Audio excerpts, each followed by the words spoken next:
Very interesting perspectives on corporate governance. Our third and final, fourth and final speaker is Mr. MECK Minnala, and MECK is one of our students in the graduate diploma in corporate governance, so we will say his experience in corporate governance. Let's give a hand to MECK as he steps forward to take the podium.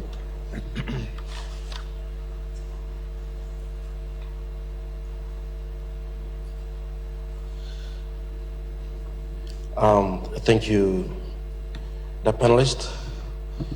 Without calling names, with respect to time, I'll just generally acknowledge the leadership of the faculty, the School of Business, other esteemed members, the fellow panelists, and colleague students. Good morning. In the presence of people who are a lot more experienced and a lot more qualified than I am, I feel a little bit humbled. And I also recognize that we've been sitting for quite some time. So while I'm pulling up a presentation, I will just ask one of us to stand up a little bit and close your eyes. Close your eyes, and while your eyes are closed, think of the person or think of someone that you have really wanted to fund, but you haven't. Even if he's your pastor. And imagine he's staring at you from the roof, looking down. And I want you to draw your right hand or left hand, whichever is very useful to you, and give him a mighty funds. Thank you. You have settled your score. You have settled your score, so you can forgive that person and you can also sit down. Okay? I think that's a little bit of icebreaker, because we sat down for quite some time before I start.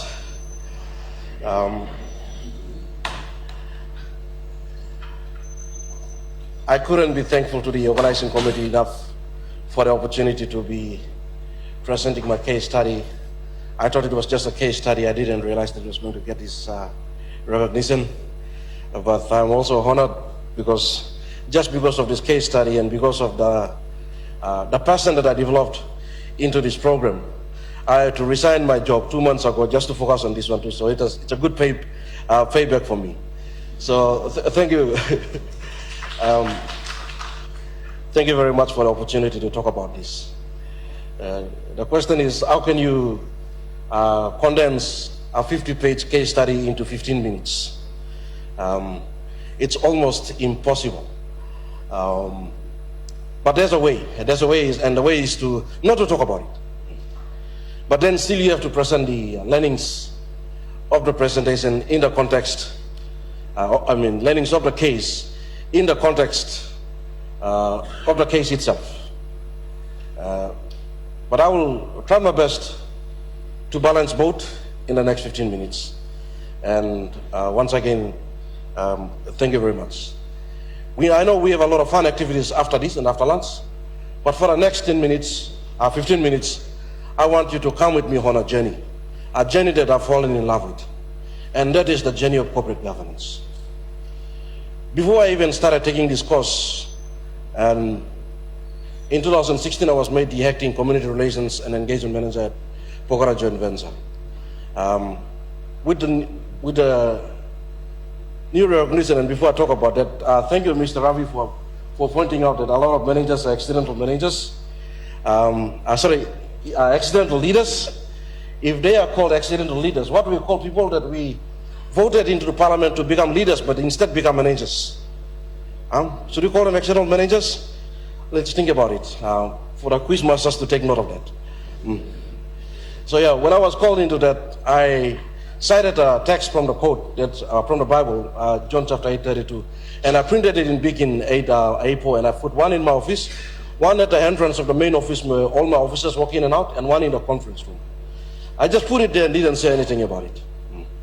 One fine morning, one of the officers must have contemplated into the point that he must have thinking, now time boss come to office, let me ask him, what does it mean? And it is the text that talks about, you shall know the truth, and only the truth will set you free. So he said, boss, we've seen that one on the door and also in our conference room. What does it mean? And I told him, it means what it means. It means that only the truth will set you free. And then another person in that meeting also asked me, so what is truth? And this is how I broke down truth for them. The first and the first fundamental truth that I have subscribed to is the Bible. From Genesis to Revelation, whatever is written in there, in all those 66 books, is the truth. And the second truth that I subscribe to is the Constitution of the Independent State of Papua New Guinea. It's a 400-page plus document. The lawyers will know the details. I don't know how many sections and clauses are in there. But whatever is in there is the next set of truth. And then your next set of truth is all the laws and legislations that are done based on the constitutions. That is your next set of truths. And then your next set of truths after that, so I was giving them an hierarchy, is the company's rules and procedures, even if it is just a flow chart. As long as it has the general manager's signature on it, that is your next set of rules, regardless of what department you are working in. If you break any of those rules, you will still be caught. If not in this life, in the next life to come. So thank you, Wesley, for a wonderful friend. Corporate governance is all about recognizing that somebody is watching. Even if the jurisdiction doesn't catch you, you will still face judgment day one day. And that is corporate governance. And it is summarized in the 4 piece that Mr. Gangov just mentioned. In my study, I looked at the corporate governance reforms in PNG Sustainable Development Program. And we all know PNG Sustainable Development Program is an interesting program. The design itself is good. I'll talk about the genesis a little bit later. And it has had a lot of controversies, but it has had its share of journey. And the story of how the board decided to do it needs to be told. And it is only fair that I would have asked for more time, but I will try and do it in only 15 minutes. I'll see if my Toastmaster skills can help me out this time. If there is any fellow Toastmasters in the group this morning, please evaluate me and I will appreciate your feedback later. You know what I'm talking about. Okay? So firstly, I will start with a question. And I will finish with an answer, which is also another question again. How can you make a moral appeal to a country that lacks moral conscience? If the country lacks moral conscience, how can you make a moral appeal? Think about it. I'll answer that question with another question later, towards the end. In the case study that I did, I delved into the intricate world of corporate governance in the PNG Sustainable Development. I recognized that the focus of the PNG Sustainable Development in Papua New Guinea and the interventions, the reform interventions that they had taken, there was a very good story that needs to be told. It was a story of how, through the leadership of one of the finest corporate governance leaders that we had in the country, unfortunately, late Mekare Morata, and how we captained the ship. He built a ship, he designed a ship. It almost capsized, but he redirected it back into a trajectory for the organization to achieve its intended purpose. And that is the mission, vision, and objectives of the association. The association has 2 main fundamental corporate governance documents. One is called the M&A. M&A refers to the Memorandum of Articles. It is the equivalent of your company constitution that you have. And then the second one is the PR, the program rule. The program rule is the equivalent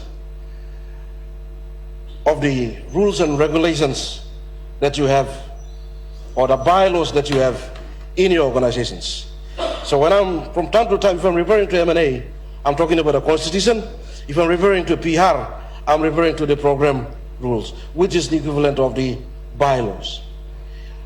The M&A and the bylaws detail and stipulates and details the vision, mission, and function of PNG SDP. The DNA of PNG SDP is written in those ones. The corporate governance mandate of the board of PNG SDP is also in the M&A and the program rules. They are all in there. They are not supposed to do anything or conduct themselves outside of the M&A and the PNA. In other words, for the board members of PNG Sustainable Development, their Bible is M&A and the PR. Now, let me take you back on the genesis of how PNG SDP was set. If you look at the screen up there, first you will see two mines. The mine at the bottom is Oktedi, but the mine at the top is Panguna. While I'm talking about that, let me recognize the presence of our former mining minister, Mr. Johnson Toke. You are also a part of us. Thank you for, it's an honor to have you in our room as we do this one. Yeah. Why did I put Bougainville up there? In Papua New Guinea, one of our most bloodiest crises that lasted for more than 10 years, and the aftermath effects are still present to this date, is the Panguna conflict. There are numerous articles written by various researchers doing a post-mortem on the Panguna conflict, and all of them have come to recognize that the Panguna conflict was started because of corporate governance. In corporate governance, we talk about ESG. ESG stands for Environment, Social, and Governance. There was ESG failure. Grievances were brought up, the grievances were not treated properly, and we ended up in a 10-year bloodiest war ever this country has had. This country has ever had.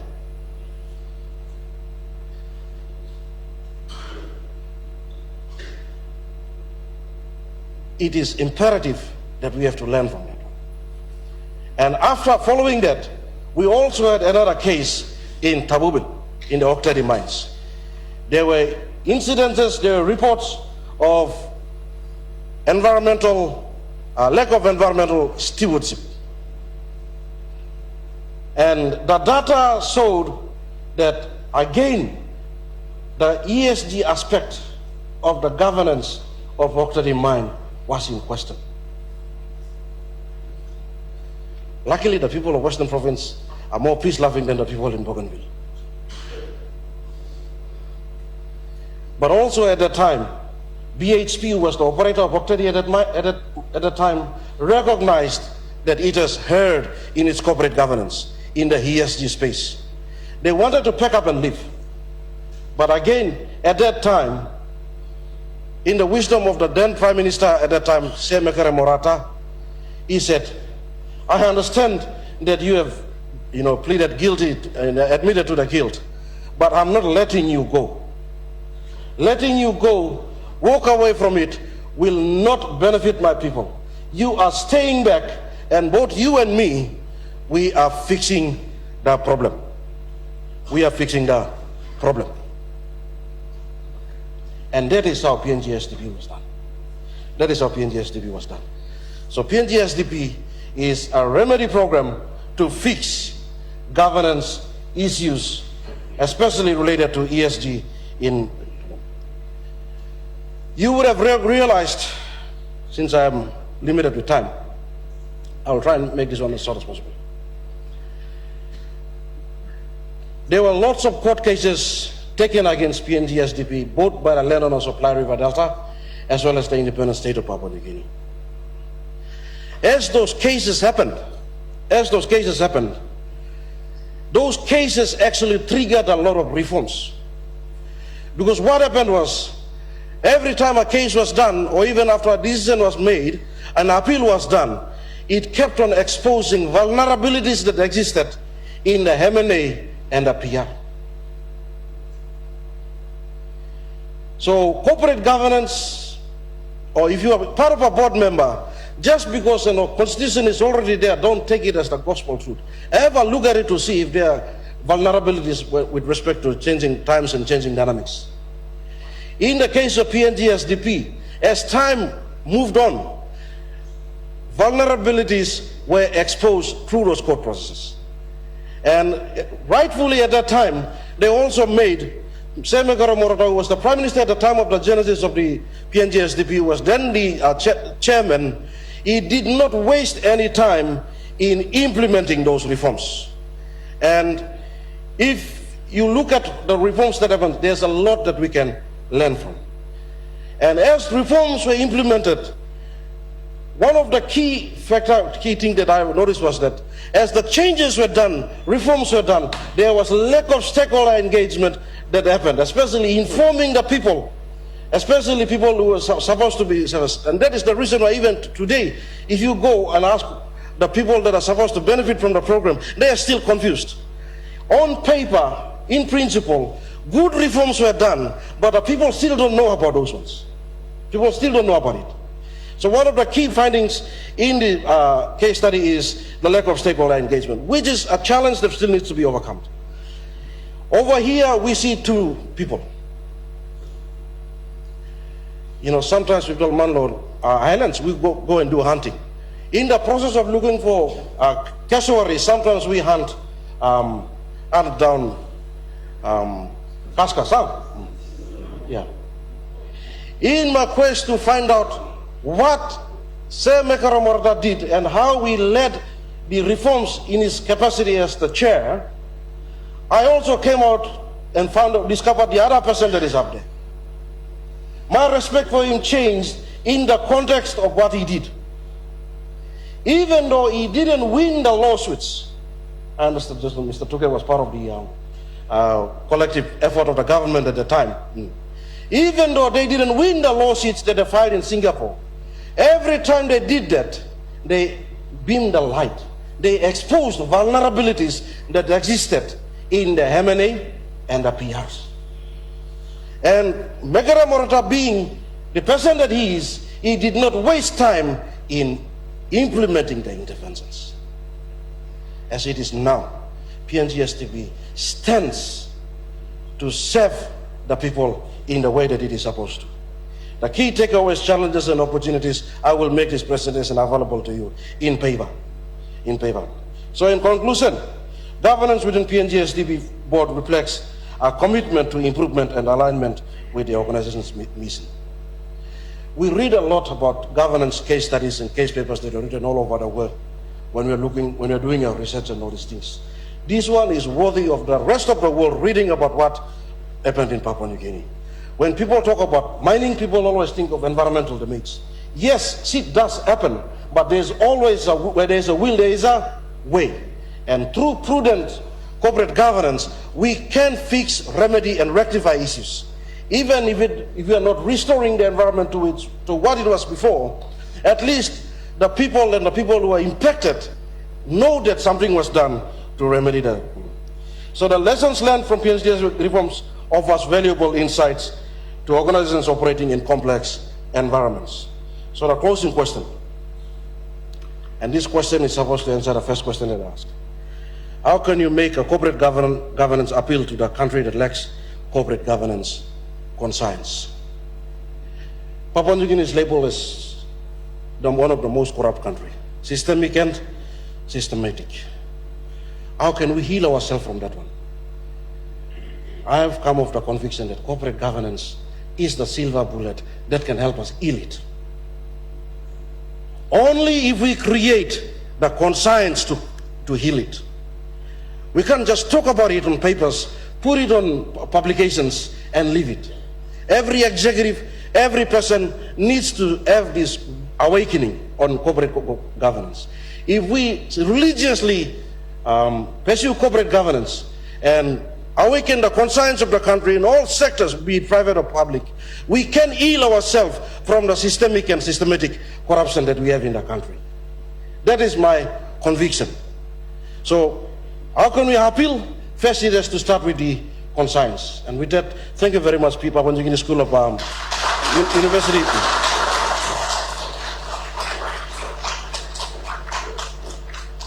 Thank you to the School of Business and Public Policy for the corporate governance, dedicated corporate governance program, because that is where we start. We have to start with the conscience so that people become educated. And every person that we graduate from here must be an evangelist of the program.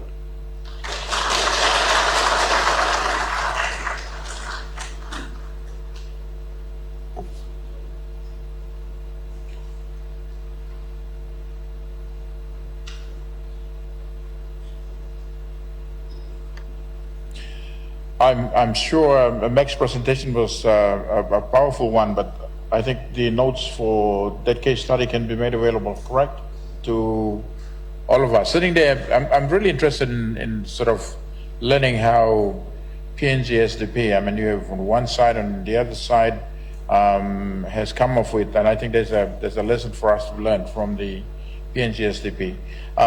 Please put your hand together again for all the presenters.